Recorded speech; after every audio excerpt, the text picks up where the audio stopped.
Shalom. Damai di hati. Damai di hati. Shalom.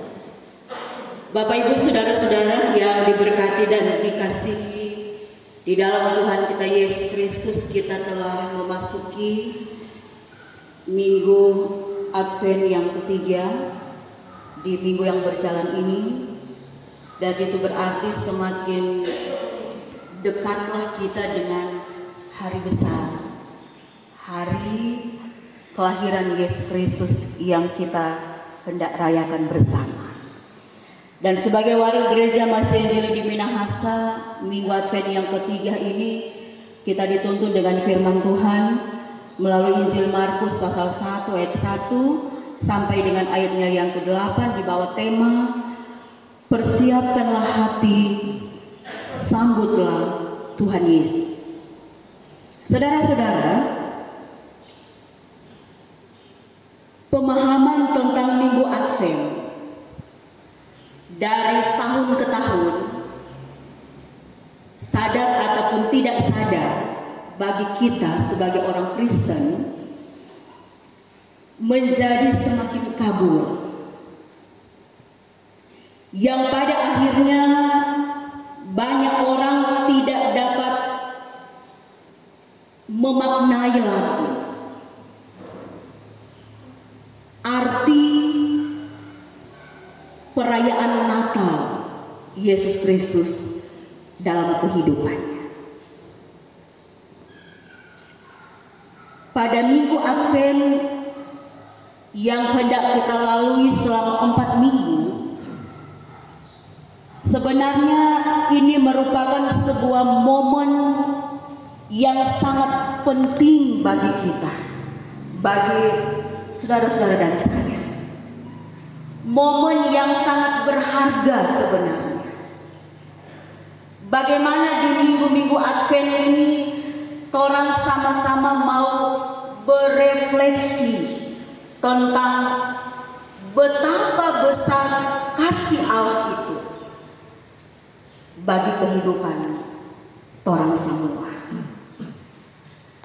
dan juga mau mengevaluasi kehidupan kita untuk meningkatkan kualitas iman kita yang sesungguhnya sebagai orang-orang yang mengaku percaya kepada Yesus yang adalah Tuhan dan Juru Selamat dalam kehidupan kita. Yang kita sambut kelahirannya bukan sembarangan orang.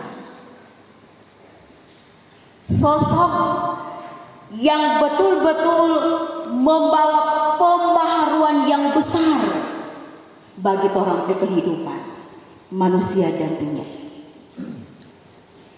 Karena orang sangat menyadari bahwa siapapun kita dan sekuat apapun kita, orang tidak akan pernah mampu untuk melepaskan diri, membebaskan diri kita dari dosa-dosa kita. Karena itu, kalau orang sebagai orang Kristen mau benar-benar menghayati, memaknai kelahiran Tuhan Yesus bagi kehidupan kita di minggu-minggu Advent ini,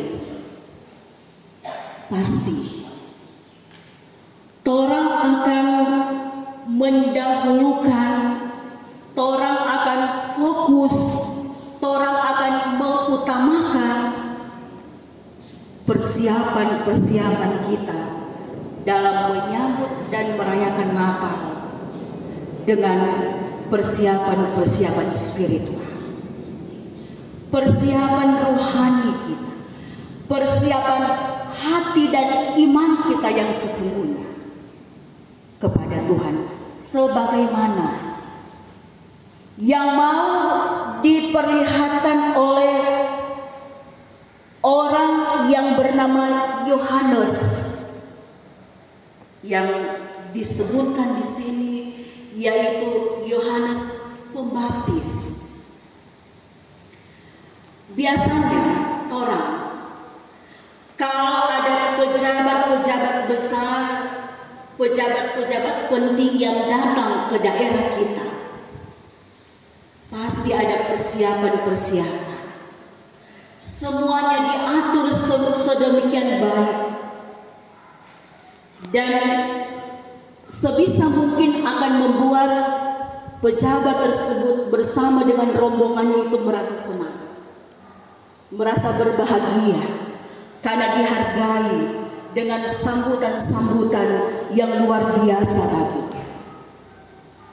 Dan biasanya orang kalau hendak menyambut pejabat yang datang akan didahului dengan mobil pengawal, dalam hal ini kepolisian, yang bertugas untuk supaya dapat membuka jalan, dapat mengamankan perjalanan dari seorang pejabat sampai di tempat tujuan.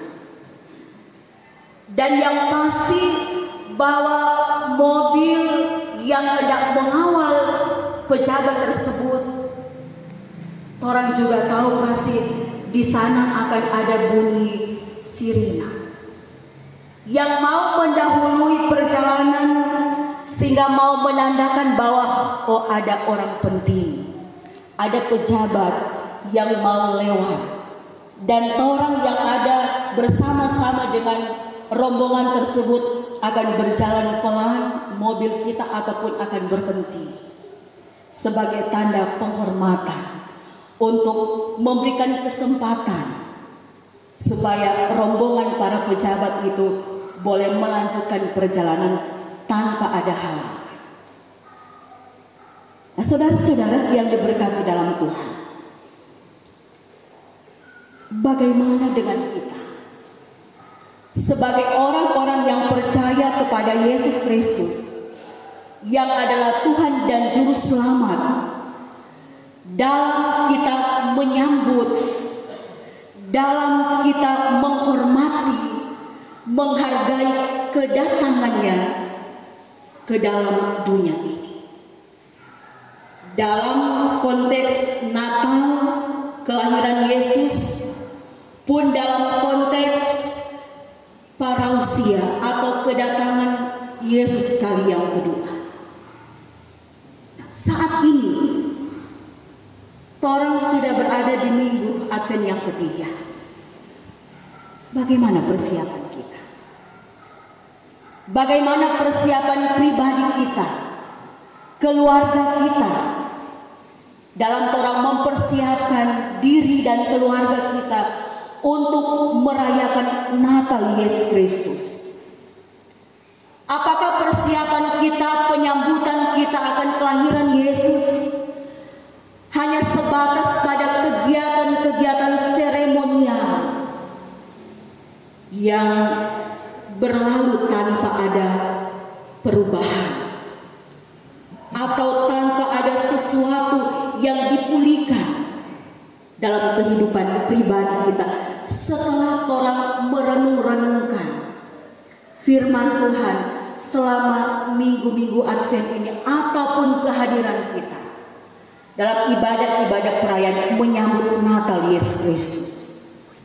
Nah, karena itu saudara-saudara, mari orang belajar dari firman Tuhan yang saat ini melalui kitab Injil Markus. Injil Markus ini menurut ahli perjanjian baru adalah kitab Injil pertama yang ditulis untuk menyatakan bahwa kabar baik itu adalah Yesus Kristus, Anak Allah, yang kedatangannya harus dipersiapkan oleh manusia. Dan jika kita menyambut kedatangan seorang pejabat penting, akan kita persiapkan dengan baik, dengan sukacita, dengan bangga, dengan bahagia. Apalagi kita mau mempersiapkan kehidupan kita untuk kedatangan Tuhan Yesus yang kelahirannya orang rayakan setiap tanggal 25 Desember, tetapi juga kedatangannya kali yang kedua sebagai seorang hakim yang akan mengadili kehidupan kita. Apakah pribadi kita, keluarga kita telah siap untuk menyambut Dia sebagai anak Allah yang dijanjikan untuk menyelamatkan kehidupan kita manusia yang berdosa? Orang harus mengetahui bahwa gelar anak Allah yang dimaksudkan oleh kitab Injil ini mau menunjukkan kepada kita bahwa ada hubungan yang sangat akrab, ada hubungan yang sangat intim antara Yesus dengan Bapaknya, yang memiliki satu hakikat sebagai gelar keilahian Yesus yang sebenarnya. Sekalipun sangat disadari bahwa manusia seringkali gagal untuk memahami rencana-rencana Allah dalam kehidupan ini, dalam kehidupan kita manusia. Sebab segala sesuatu yang dinubuatkan oleh para nabi dalam perjanjian lama harus kita ingat bahwa nubuat-nubuat itu pasti akan digenapi. Rencana-rencana Allah itu pasti akan terjadi dan tidak akan pernah gagal.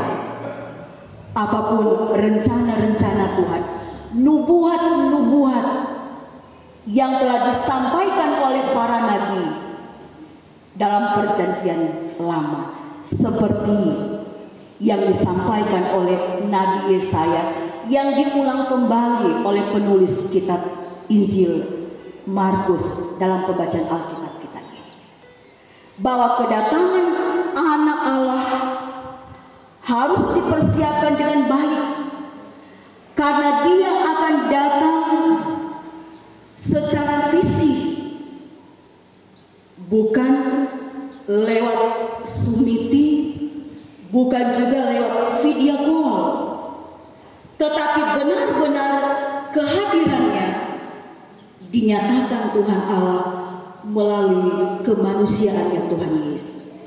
Nah, karena itu Yohanes ini adalah sang perintis jalan kebenaran yang akan membuka jalan untuk kedatangan Yesus, anak Allah, sang Mesias, yang mau menunjukkan bahwa sosok pribadi seorang Yohanes ini yang dipakai oleh Tuhan Allah untuk mendahului kedatangan dan kelahiran Yesus. Dialah orang-orang yang berseru-seru untuk mempersiapkan orang-orang yang ada pada saat itu supaya bertobat dan memberikan diri untuk dibaptis. Di sini kita mau melihat bahwa Yohanes Pembaptis ini dia punya tanggung jawab. Dia diberikan tugas, yaitu untuk membuka dan untuk meluruskan jalan akan kedatangannya Sang Mesias, anak Allah, dengan mempersiapkan orang-orang yang ada pada saat itu. Dikatakan bahwa Yohanes Pembaptis mempersiapkan, meluruskan jalan di padang gurun, yang artinya mau mempersiapkan dan meluruskan jalan. Di sini jangan dipahami secara hurufiah, tetapi dari sini kita mau melihat arti mempersiapkan, meluruskan jalan di sini dalam pemahaman secara rohani, dalam pengertian yaitu mempersiapkan dan meluruskan jalan kehidupan yang bengkok, jalan kehidupan manusia yang hatinya bengkok, yang perilakunya bengkok, yang tidak sesuai dengan kehendak Tuhan. Dalam konteks ini, dalam konteks Nabi Yesaya, pada waktu dia menubuatkan akan kedatangan seseorang yang mendahului kedatangan Sang Mesias, pada waktu itu umat Israel mereka tidak mengalami kehidupan yang benar dan adil. Maka dalam konteks Nabi Yesaya ini, dia mau meluruskan jalan kehidupan yang tidak adil dan yang tidak benar, yang dialami oleh umat Tuhan pada saat itu. Tetapi dalam konteks Yohanes Pembaptis ini, jalan yang bengkok itu harus diluruskan, yaitu spiritual, kerohanian, keberagamaan kehidupan orang-orang percaya. Termasuk di dalamnya di situ ada ahli-ahli Taurat, ada pemimpin-pemimpin Yahudi, dan orang-orang Farisi yang kehidupannya tidak berkenan kepada Tuhan, yang selalu melawan akan perintah Tuhan. Mereka terlihat bahwa orang yang sangat baik secara keagamaan, tetapi hidup mereka tidak selaras dengan kehendak Tuhan.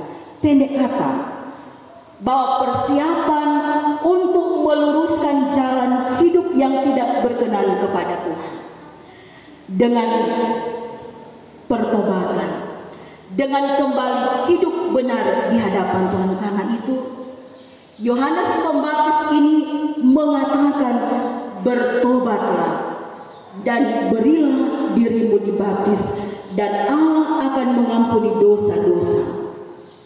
Bertobat berarti mau menjawab panggilan Tuhan untuk datang dalam pembaharuan kehidupan, menjadi manusia baru di dalam Tuhan. Karena memang itulah maksud kedatangan Yesus datang dalam dunia ini, memperbaharui kehidupan orang manusia dan dunia yang berdosa. Karena itu tugas yang diemban oleh Yohanes Pembaptis ini sebenarnya tugas yang berat, bukan tugas yang ringan yang dia perhadapkan dalam kehidupan seorang Yohanes Pembaptis. Karena di sana dia akan berhadapan dengan tantangan, dengan hujatan, dengan kebencian, dengan caci maki, dengan hinaan, dengan pengkhianatan sampai pada kematian. Mengapa? Karena jika kita memberi kata pujian, kata sanjungan yang menyenangkan hati, maka apa yang akan disampaikannya pasti akan cepat diterima. Dan Yohanes Pembaptis ini harus menyampaikan sesuatu yang di luar dari dugaan orang-orang yang ada pada saat itu. Yohanes Pembaptis menyampaikan sesuatu yang bukan bertujuan membawa orang-orang percaya supaya dorang sedap untuk mendengar. Kalau orang-orang mana dibilang surga telinga. Tetapi justru yang mau disampaikan oleh Yohanes Pembaptis ini akan membuat hati mereka, akan membuat telinga mereka panas, karena kehidupan mereka yang jauh dari kebenaran, kehidupan mereka yang jauh dari kehendak Tuhan. Saudara-saudara, mungkin dalam benak orang Yahudi pada saat itu, mereka berpikir bahwa mereka adalah bangsa pilihan Allah, sehingga mereka menganggap bahwa mereka itu adalah orang-orang yang hebat, orang-orang yang tidak perlu untuk mendengarkan suara pertobatan yang disuarakan oleh Yohanes Pembaptis. Mungkin mereka juga berpikir bahwa kehidupan mereka ada pada level yang aman-aman saja, karena mereka adalah orang-orang pilihan Tuhan. Sementara itu para penguasa merasa bahwa mereka adalah orang yang paling benar, sehingga tidak suka dengan teguran, tidak suka untuk mendengar segala sesuatu yang akan melukai perasaan mereka. Tetapi dalam menyikapi itu semua, Yohanes Pembaptis tidak takut. Dia tidak mundur dari misi yang telah Tuhan Allah percayakan kepadanya. Justru dia dengan beraninya dia menyuarakan apa yang harusnya dia beritakan pada saat itu. Tetapi juga dari Yohanes Pembaptis ini kita melihat sosok yang berpenampilan sederhana, tetapi yang penuh dengan kerendahan hati. Dia tidak memusingkan kehidupannya dengan apa yang dia mau pakai, apa yang dia mau makan minum setiap hari, ketika dia mengemban tugas yang dia berikan, segala sesuatu yang berbau lahiriah tidak dia pikirkan.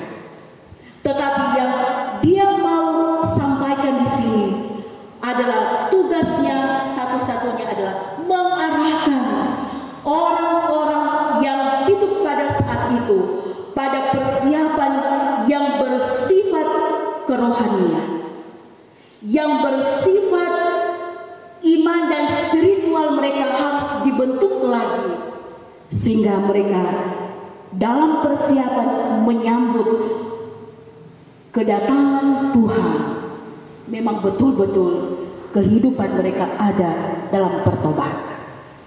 Yohanes Pembaptis tidak menyerah, dan dengan segala tantangan yang ada, bahkan nyawa taruhannya sekalipun, dia tetap menjalankan tugasnya. Dengan tegas juga dia akan menyatakan ya di atas ya dan tidak di atas tidak. Dan baginya adalah kebenaran Allah itu harus disuarakan, apapun resikonya, termasuk nyawanya sekalipun.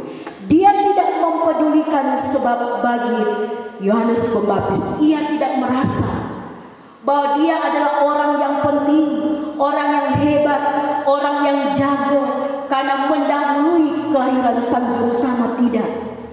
Dia juga tidak merasa bahwa dia menjadi orang yang sangat berpengaruh pada saat itu, menjadi orang yang sangat berjasa dengan kedatangan Yesus.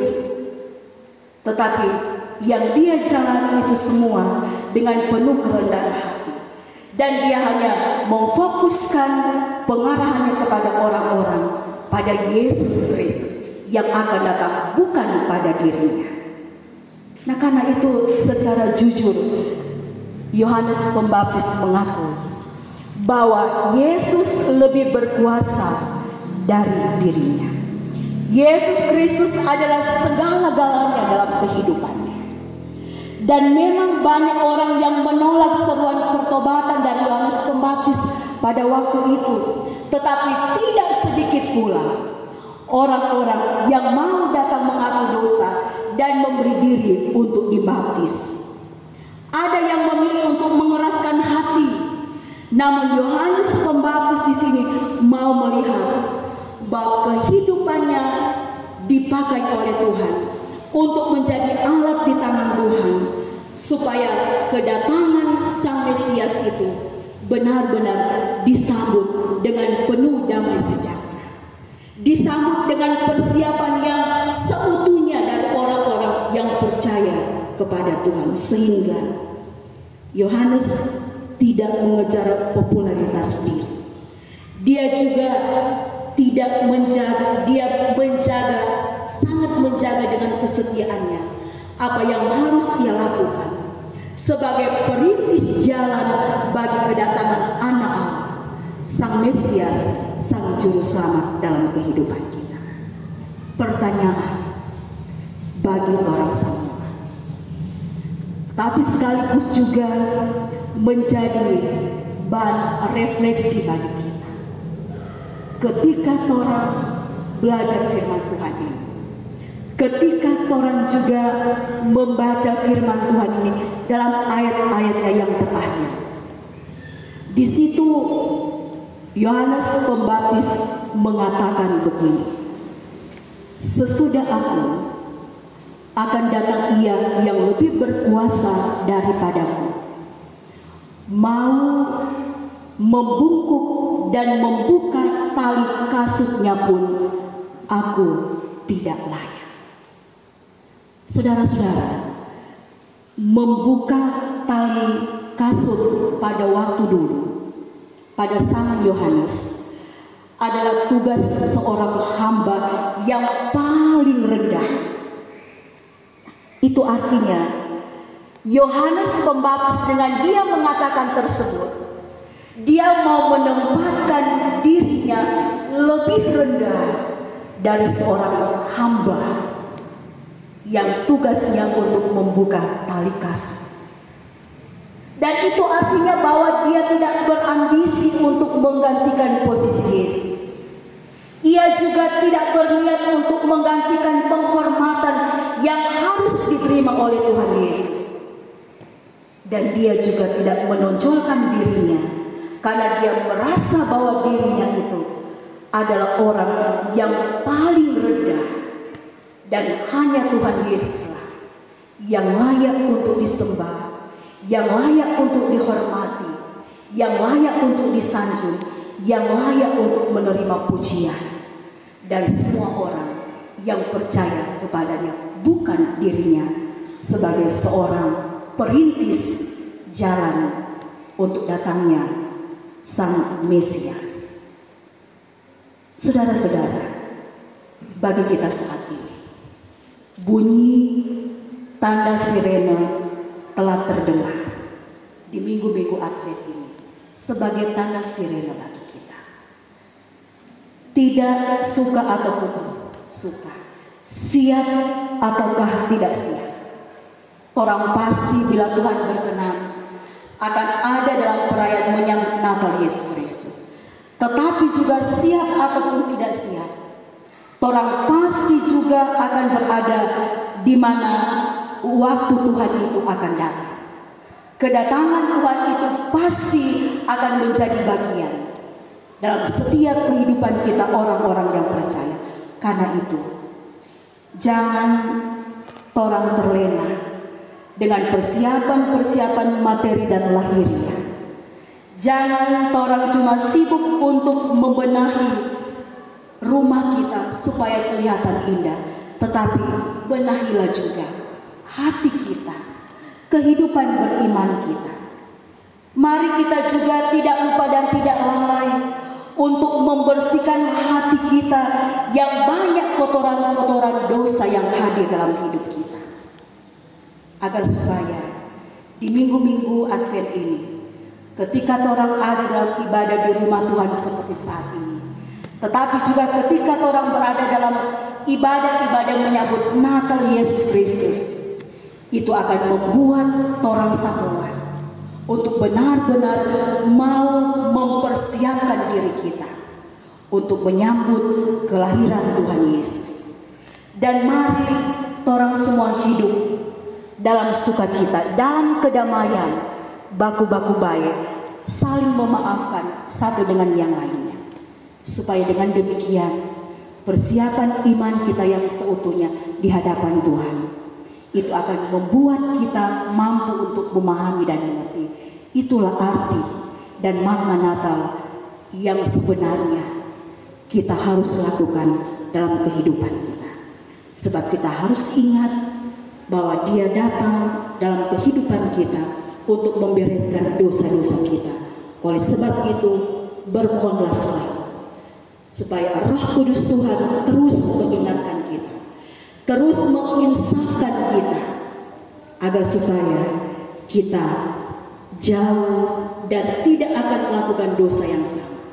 Dan orang juga dimampukan untuk ada dalam persiapan hati iman kita untuk menyambut Tuhan Yesus Kristus dalam hidup setia dan taat, akan tetapi juga untuk melakukan kebenaran-kebenaran Tuhan dalam kehidupan kita sampai Dia datang untuk kali yang kedua. Kiranya Tuhan Yesus disambut, Tuhan Yesus ditinggikan, dan Tuhan Yesus dimuliakan dalam kehidupan kita pun dalam kehidupan keluarga kita. Amin. Terimalah berkat Tuhan dan pergilah dengan selamat. Tuhan memberkati dan melindungi saudara-saudara. Tuhan menyinari dengan wajah-Nya dan memberi saudara-saudara kasih karunia. Tuhan menghadapkan wajah-Nya kepada saudara-saudara